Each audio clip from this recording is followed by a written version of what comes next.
Fenerbahçe'nin hem Avrupa kupalarında hem de dostluk maçlarında Avusturya takımlarına karşı oynadığı en unutulmaz 10 maçı geri sayımla sıralıyoruz. Bu listeyi koyu bir Fenerbahçeli olan Legolas 907 ile birlikte hazırladık. İsterseniz videoyu hızlandırın ama sonuna kadar izleyin, pişman olmayacaksınız. Fenerbahçe tarihinde ilk kez bir Avusturya takımıyla 1916 yılında karşı karşıya geldi. Günümüzde Fenerbahçe'nin mabedinin yükseldiği İttihat Çayırı'nda Avusturya ordu karması ile oynanan maçı Sarı Kanaryalar 4-0 kazandı. Fenerbahçe'nin Avusturya ekipleriyle başlayan hikayesinin ilk sayfası olan dostluk maçı listemizin 10. sırasında yer alıyor. Fenerbahçe 1934'te FC Viyen'le yüksek doz öneme sahip bir dostluk maçı oynadı. Bu karşılaşmada Fenerbahçe stadı resmen açıldı. Atatürk büstü törenle stadyumdaki yerini aldı ve kulübün efsaneleri Zeki Rıza Sporel ve Alaaddin Baydar jübilelerini yaptı. Zeki Rıza Sporel kariyerinin 470. golünü atsa da mücadeleyi FC Viyen 4-2 kazandı. Sarı lacivertlilerin tarihinde önemli bir yeri olan dostluk maçı listemizin 9. sırasında bulunuyor.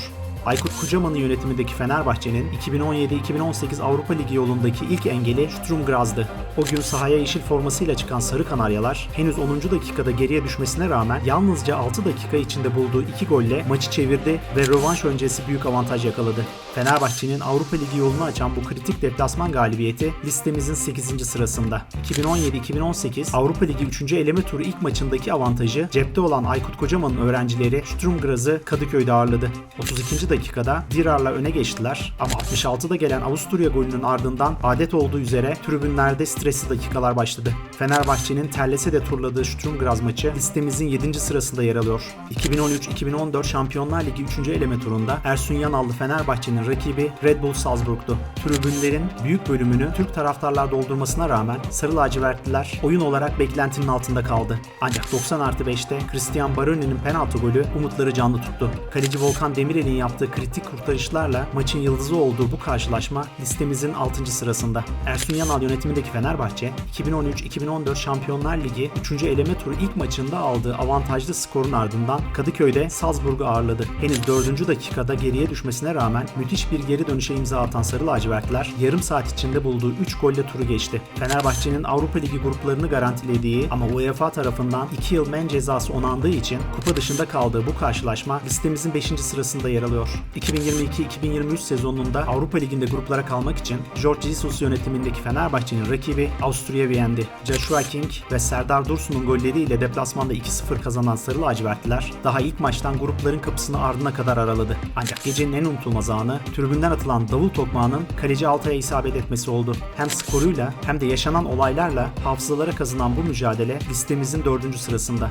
2022-2023 Avrupa Ligi Playoff turu ilk maçında 2-0 galibiyeti cebine koyan Fenerbahçe, rövanşta Avusturya Viyen'i Kadıköy'de konuk etti. Sakatlığının ardından ilk 11'e dönen İrfan Can Kahveci attığı 2 gol ve etkileyici performansıyla geceye damga vurdu.